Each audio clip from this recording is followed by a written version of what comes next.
programa Olhar D está no ar. Um programa com interatividade, comunicação, conteúdo leve e divertido como você gosta. O oferecimento do programa Olhar D é doutora Márcia Abelim Vargas, médica oftalmologista, atendimento com empatia e alegria.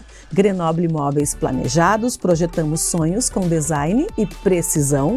Doutora Tanisa Dalmolin, especialista em harmonização facial. Gabi Thais Salon, excelência, qualidade e estilo. Doutora Vanessa Bock, excelência em harmonização facial. E Nana Clínica, valorize sua beleza com naturalidade. Doutora Estela Mota, gastro e hepatologista, pelo equilíbrio da sua microbiota. Genki Estética e Saúde, a verdadeira beleza floresce quando cuidamos da nossa saúde com amor e dedicação. Doutora Ana Paula Rezende, médica ginecologista, reposição hormonal segura e ética. Savoie, moda com conceito. A partir de agora você acompanha entrevistas sensacionais. Fique comigo.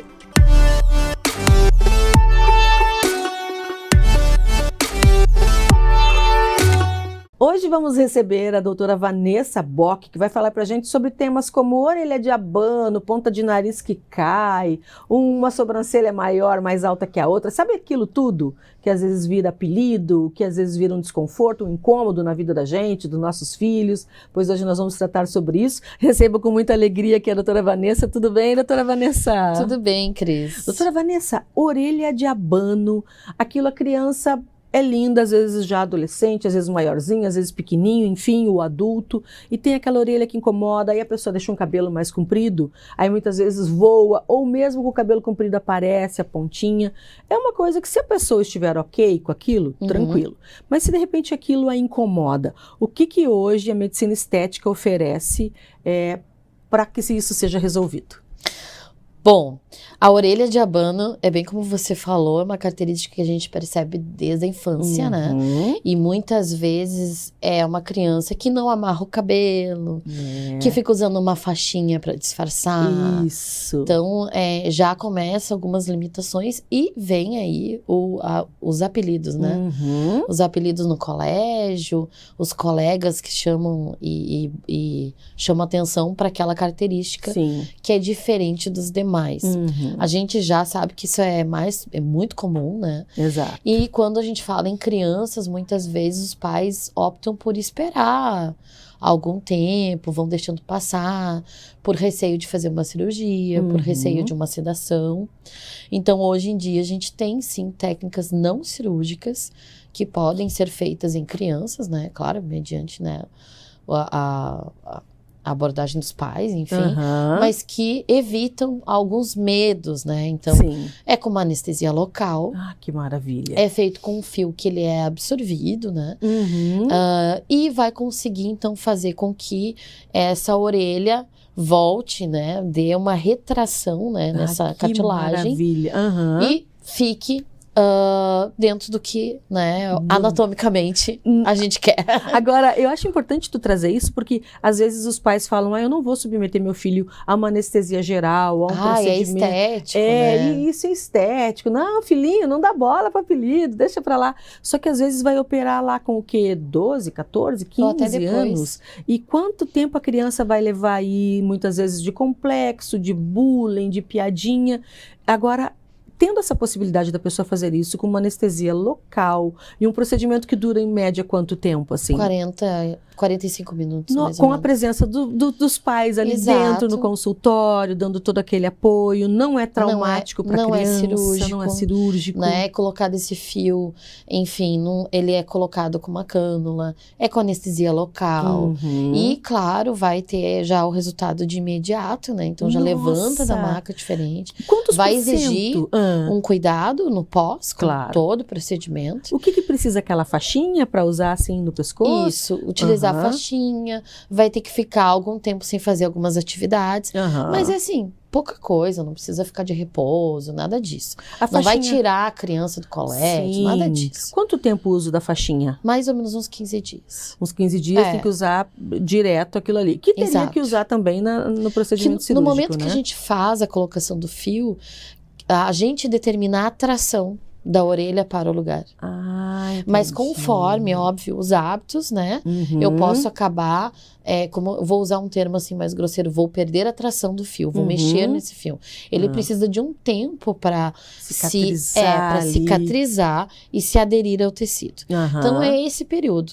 Mas não é nada assim que precise que a criança saia das suas atividades, que fique de repouso, nada disso. É um procedimento realmente rápido, relativamente para o paciente, uma abordagem simples, né? Nossa, sem dúvida. E com resultado, né? Imediato. Resolve uma questão que, bem como você falou, às vezes a gente vai deixando, a gente não quer, obviamente, eu vou fazer meu filho passar por isso por uma questão estética, mas nós temos que pensar que é da infância, né? E ter até uma psicóloga aqui para dar um help, mas a gente sabe que boa parte da nossa formação acontece na nossa infância, né? Então, são essas abordagens durante a infância, a relação com a minha família e com as pessoas que eu convivo, que vão dar o norte para alguns comportamentos na minha vida adulta. Exatamente. Então, a gente tem que pensar nisso, né? A gente tem que levar em consideração que tem, sim, o bullying, tem e na minha época, era demais, né? Hoje em dia existe toda uma política dentro das escolas, enfim. Mas na minha época era muito. Aí as pessoas falam, criança é malvada. Não é que a criança, ela é muito franca, né? Isso. E isso mexe e magoa, enfim, cria traumas. E hoje nós vivemos em uma geração da imagem, né? Da imagem. Então não se trata de ser feio ou bonito, mas se trata do posicionamento que a gente vende com a imagem, da impressão que a gente vende. Então mesmo um garotinho, uma garotinha de 7, 10, 12 anos, já tem ali seu WhatsApp, já tem ali seu Facebook, seu Instagram, seu TikTok. E aí aquela imagem que ela passa com algo que a incomoda, às vezes é aquela pessoa que vai botar a figurinha e não a foto, né? Aquela pessoa que acha que a sua imagem não consegue ser atrativa no sentido de conseguir captar, né, boas impressões. E isso frustra, né? Estamos falando de dores, né? Exato. São dores e muitas vezes, é bem como você falou, às vezes o teu filho não se sente bem com alguma coisa, isso mexe com ele já não produz, não vai tão bem na escola. Para os pais se transforma num drama também. E a gente tem que ter muito cuidado, né, com essa relação da aceitação da sua imagem, o que pode ser feito. Exato. Não ficar estigmatizando ou julgando, né? Que os julgadores de sofá, de né? plantão, de que ficam só olhando. Agora, estamos falando de orelha, mas temos vários outros pontos que às vezes tem pessoas que têm um relato de quando eu sorrio, a ponta do meu nariz baixa, e isso muitas bem vezes comum. é comum, né? Super comum. Às vezes a tia é assim, a avó, o pai. Tem pessoas que têm aquele nariz com aquela giba. Aí não tira foto rindo, né? Não tira foto rindo, ou nem tira foto. Ou nem tira foto. Tem aquelas pessoas que têm a giba muito visível aqui, tem a largura do nariz, e tudo aquilo vai incomodando. O osso nasal aparente, né? O que é possível fazer com esse osso nasal? Eu tenho visto uns antes e depois, assim, que são impactantes, que antes só se resolvia fraturando o nariz lá no procedimento cirúrgico. Eu fiz isso, a gente ficava roxo aqui, embaixo dos olhos, e a gente vê às vezes ali com um procedimento... 15 minutinhos. Transforma aquela giba. O que é possível fazer, assim, por exemplo, já que falamos de nariz, com ponta de nariz que cai e giba? É bem interessante você falar isso, porque às vezes a gente eu recebo muito em consultório, situações assim que eu digo que são os desafios, né? De pessoas que já passaram por uma rinoplastia, às vezes não deu muito certo, ou que nunca fizeram e tem algumas características do nariz que incomodam. Mas o que realmente a gente consegue fazer com ácido hialurônico no nariz? Perfeito. Que a gente não pode superestimar. Então, o que a gente consegue fazer? O osso nasal aparente, que é aquele narizinho, né, bem característico aí, tem o Luciano Huck, que sempre falam, né? Sim, que sim. Aliás, por que o Luciano Huck não melhora aquele nariz, Eu vou te falar uma coisa que eu defendo muito o nariz como centro de face. Eu tenho um nariz com características masculinas, numa face feminina.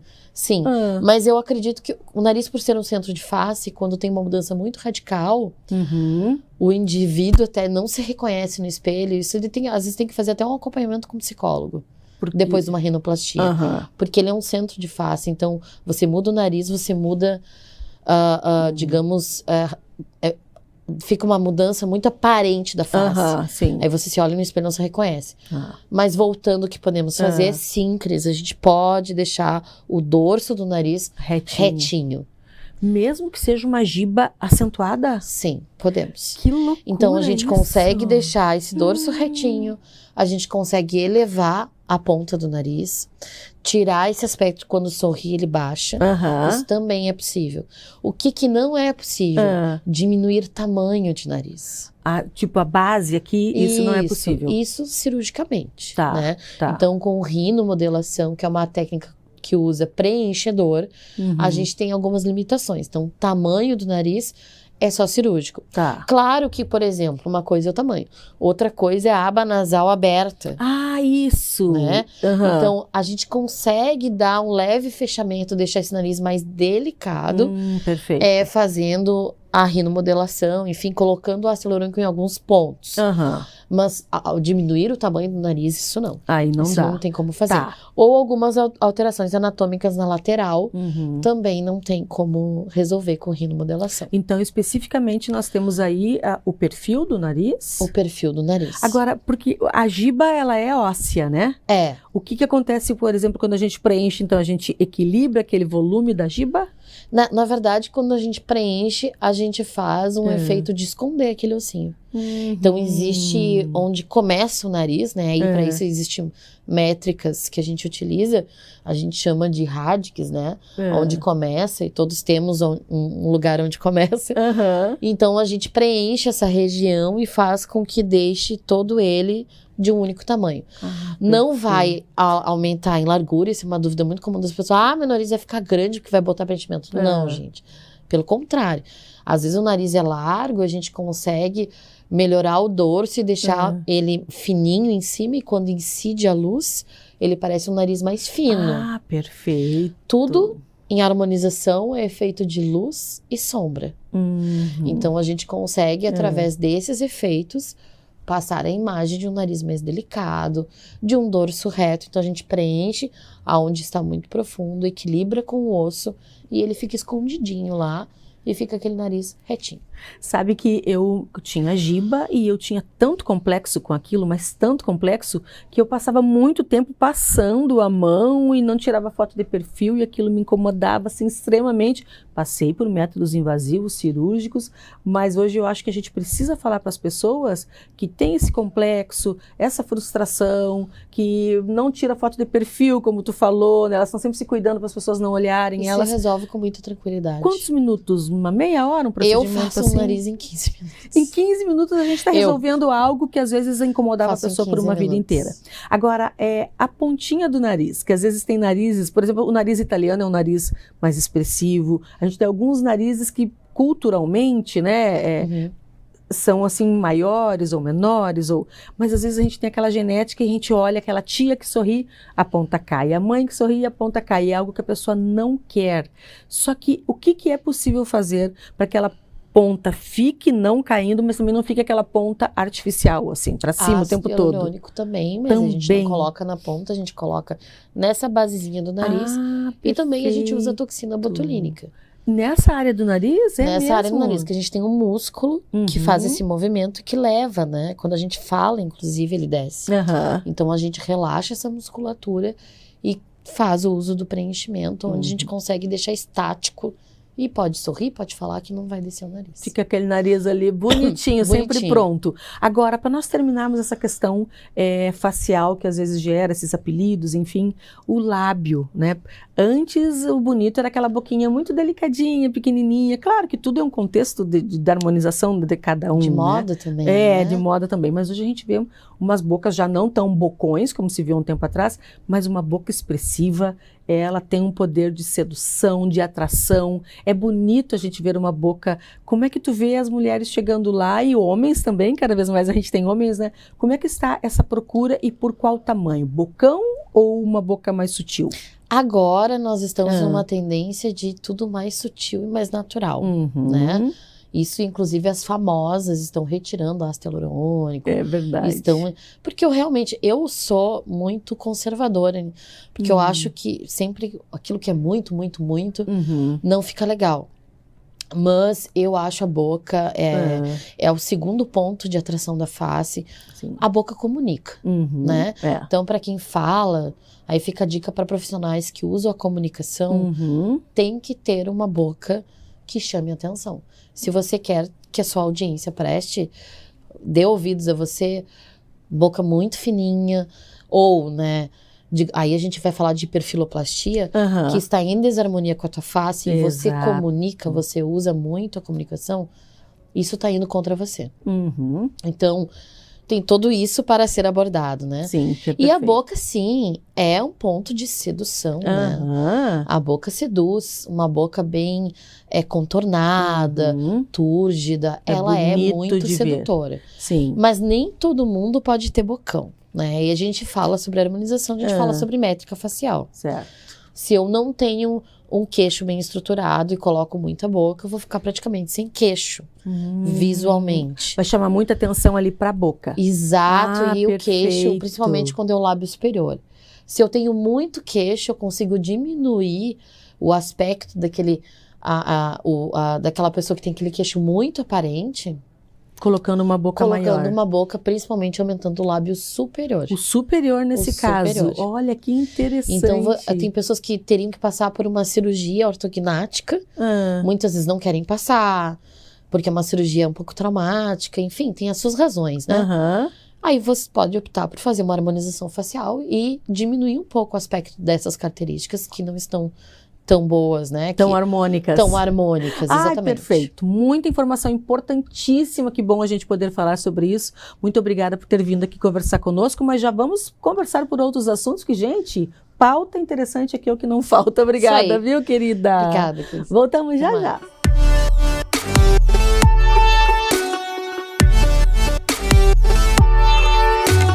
Aos 28 anos, a Della Páscoa Engenharia segue sua trajetória com a missão de oferecer serviços de excelência aos seus clientes, apresentando soluções que possam melhorar a qualidade de vida das pessoas, encurtando distâncias e contribuindo para o desenvolvimento social e econômico de nossa região, através da infraestrutura, tecnologia e sustentabilidade.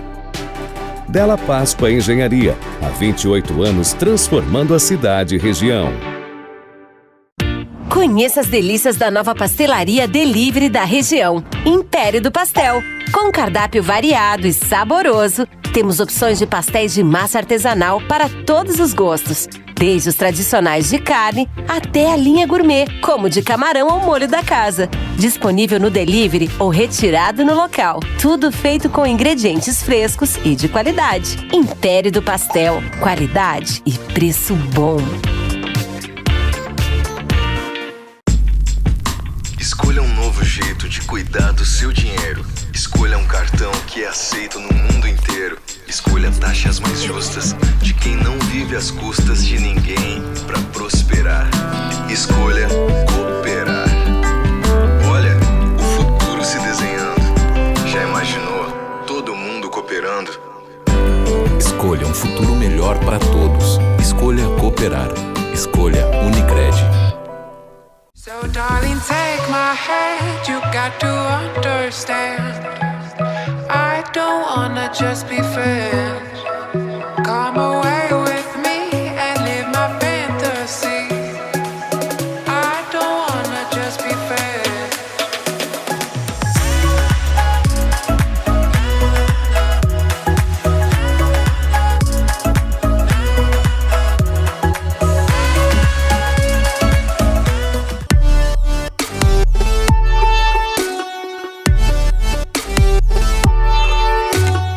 Receber o advogado de família, Dr. Felipe Londero. Quero começar te dando as boas-vindas, que alegria poder te receber novamente, Dr. Felipe. Muito obrigado pela oportunidade de conversar mais uma vez contigo, Cris. É uma satisfação enorme. Eu só tenho que agradecer e parabenizar por esse programa e pelas temáticas que vem trazendo aí para o nosso público. Sabe, doutor Felipe, eu te agradeço muito e sempre refaço o convite a ti, porque as pessoas precisam de alguns conteúdos. As notícias na mídia abordam diversos tipos de tema, inclusive saiu hoje na mídia uma notícia falando sobre uma questão de decisão, notificação para o pai que vai passar a pagar uma pensão alimentícia e por alguma razão que não justifica, ele agrediu esse filho que vai receber a pensão, um menino de 15 anos, lá em Franca, São Paulo. Eu começo te perguntando, sempre que se fala em questão alimentícia, pensão alimentícia, da prisão, as pessoas temem, prazo, o que a gente pode falar sobre execução alimentícia?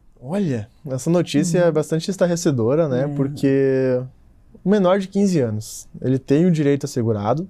Isso é uma coisa praticamente banal que toda a nossa sociedade sabe, que até os 18 anos o filho ou a filha vai ser pensionado pelo genitor que não tem a sua guarda, né? Sim. E, mais do que isso, eu posso até abordar uma questão até antes disso. Quando a criança tem até 15 anos, ele é representado no processo pelo guardião. Então, daqui a pouco, esse menino que foi agredido por executar uma pensão que o pai estava devendo, na verdade, quem fez o processo foi a mãe. A procuração para advogado ou para a defensoria pública foi assinada pela mãe. Talvez o menino nem soubesse. Ou e acabou sendo vítima de uma agressão injusta, né? Por buscar um direito. Já a partir dos 16 até a data que faz 18 anos, a criança ou o adolescente ele é assistido, não mais representado. Então, quem assina a procuração para advogado é a mãe e a criança. Ah, a partir dos 16, perfeito. Isso, então, se deduziria que o menino tem conhecimento sobre esse processo se ele tivesse 16 ou 17 anos, né? Ou 18 e fazendo por conta própria enquanto adulto. Que aí não precisa mais de representação ou assistência aí da genitora ou do genitor. Talvez essa seja uma das explicações de por que o pai não está com a guarda, né? Com certeza. Se ele não está com a guarda, esse momento que é notificado. E se ele não pagou até agora, claro, a gente não sabe também em que momento foi a separação. Agora, é um tema que lida com diversos tipos de gatilhos, né? Nós pensarmos que a outra parte... E aí não é só o homem que paga a pensão, né, doutor Felipe? Gostaria que tu abordasse, porque às vezes as pessoas têm um mito que sempre fica com a mãe, como se fosse uma regra, e sempre é o pai que paga. Não é assim, né? Até nós mesmos, no discurso, podemos pecar e dizer, o pai vai pagar a pensão, né? Mas, de fato, pro direito... aquele que vai pagar a pensão é o genitor, não o guardião. Então, se a guarda for paterna, a mãe que paga a pensão. Se materna, certo. Aí a incumbência é do pai. Tá, agora, se uma das partes, por exemplo, se a guarda está com o pai, digamos, e a mãe não trabalha, de que forma ela pode honrar esse compromisso? Aí eu volto no que a gente estava falando. O genitor não guardião, sendo pai ou sendo mãe, na condição de desempregado, ainda assim tem o dever e a obrigação do sustento dos filhos. E, para tanto, a gente pode, numa situação de desemprego repentino, vou dizer assim, ela pagava um percentual da renda como pensão alimentícia. Perdeu essa renda, cabe ela demonstrar ao judiciário, por meio de uma ação de revisão de alimentos, que a sua condição financeira não é mais a mesma para diminuir a condição, mas ser exonerado da obrigação nem para o desempregado. Nem para o desempregado, tem que arranjar uma forma de honrar. Exato. Agora, por exemplo, se a pessoa passa por um problema de saúde e esse problema impossibilita que ela tenha meios de pagar essa pensão, o que pode acontecer? Duas situações, né? Ela pode antevendo a situação, ou por meio de alguma representação, entrar com uma ação para suspender a obrigação, que invariavelmente acontece em caso de, justamente, uma internação clínica, incapacidade absoluta de prover renda, tipo, em coma, internado, enfim. E também, em alguns casos, no preso, que não tem qualquer outro tipo de renda e também não teria o direito ao auxílio reclusão. Esses são os dois casos que eu já vi na minha prática jurídica que se pode falar em suspensão, tá? E a outra situação é, numa eventual execução, usar isso como matéria de defesa, para evitar uma prisão. Mas, se não fez algo para suspender antes, a dívida vai permanecer. Não adianta na hora da prisão dizer, não, eu estou desempregado. Tu pode evitar a prisão com isso, mas a dívida vai permanecer porque tu não suspendeu ela anteriormente. Agora, a dívida permanecendo, ou a demora por ingresso na justiça, ou a decisão da justiça, enfim, quanto tempo tem que retroagir do pagamento dessa pensão alimentícia? Tá, perfeito. Se nunca ninguém judicializou nada, não existe uma sentença de alimentos, então tu não pode cobrar. Eu vou hoje, meu filho está com 10 anos, eu vou cobrar a pensão. Nunca pagou, 7 anos ele não paga, não adianta. Não, tu vai ter que fazer ação de alimentos, criar a obrigação, e se ela aí for não cumprida, inadimplida, aí sim tu pode executar, cobrar. Porque tu não tem como cobrar o que não existe, né? Nesse sentido. Óbvio, a obrigação moral de o pai e mãe sustentar a criança sempre vai existir. Todavia, na hipótese de se de inexistir uma sentença, tu não pode de pronto cobrar. Tu vai ter que pleitear o direito.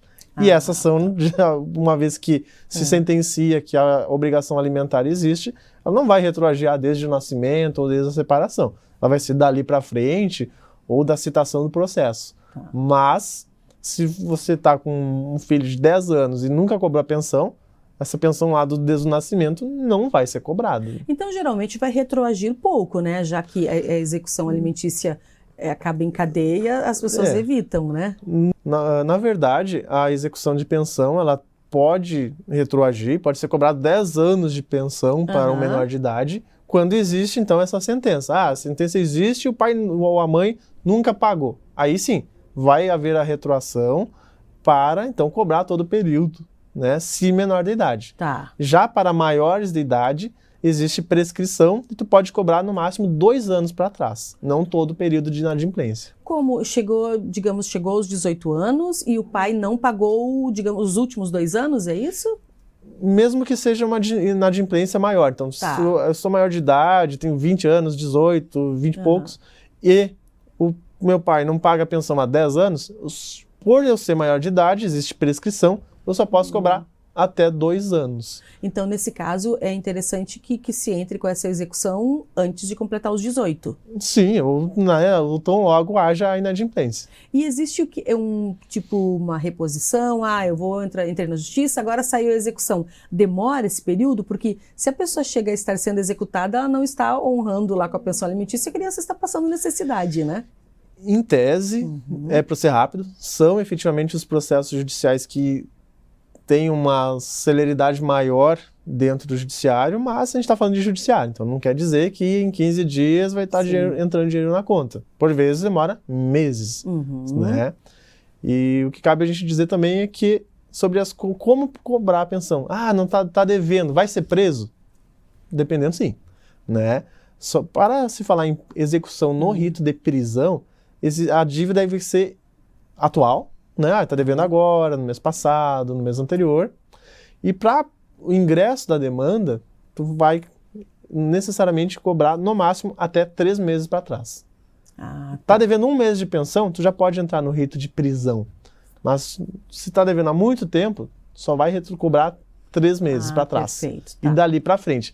E cada parcela que vencer no curso do processo, ele foi citado para responder o processo 1 ano depois que eu entrei. Então é os 3 meses atrás do dia que tu entrou com o processo e todo esse ano, se porventura ele continuou inadimplindo. Entendi. E aí tem que pagar à vista todo o valor para evitar essa prisão. Já no rito da expropriação, né, penhora de bens, aí já muda. Tu pode cobrar todo o período, se for menor de idade, ou até 2 anos, se maior de idade. E sempre, em ambos os processos, com juros de 1% ao mês e correção monetária, preferencialmente pelo IGPM.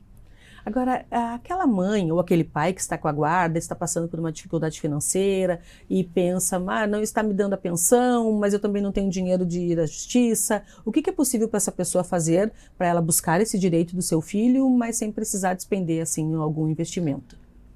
Aqui em Santa Maria, especialmente, nós temos diversas faculdades de direito, então existem os núcleos de prática das universidades, que é um atendimento jurídico e gratuito, semelhante à Defensoria Pública.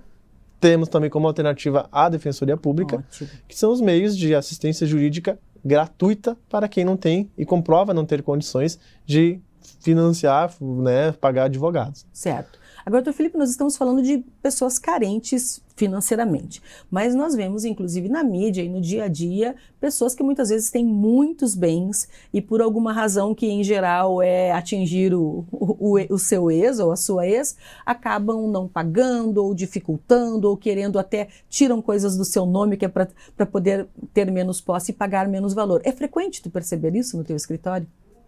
É muito comum essa prática. E no direito de família, diferente de outras áreas, a gente trabalha muito com a situação de fato. Não é comum a pessoa, eu vou fazer um CNPJ em nome da esposa, vai ser a minha empresa de carnes, né? Se todo mundo sabe que é tu que tá tocando essa empresa, que tu tá lá dentro e tua esposa nunca ficou lá, nunca entrou nessa empresa e não tem qualquer ingerência ali, sabe que tu de fato é o sócio e não a esposa que está no papel. para a Receita Federal, para a Junta Comercial, isso é válido. Para o direito de família, a gente consegue trabalhar com a ideia de fatos. Não, por teoria da aparência, por provas de que o negócio é teu, a gente consegue mensurar a tua renda que tu diz que não existe porque tu está desempregado e é sustentado pela esposa. Então não, a gente sabe que tu tem uma empresa que de fato não é tua, tem um laranja, aliás, a tua esposa é uma laranja, e você oferece essa renda que é tua. E por isso, em vara de família, a gente consegue, não só nesse exemplo, dentre outras circunstâncias, trabalhar que a renda existe, mesmo que para a Receita não exista, para o Ministério do Trabalho não exista, o projeto de família é válido para quantificar pensão alimentícia e às vezes até para buscar penhora de patrimônio. E como é feito o cálculo para saber qual é o valor de uma pensão alimentícia?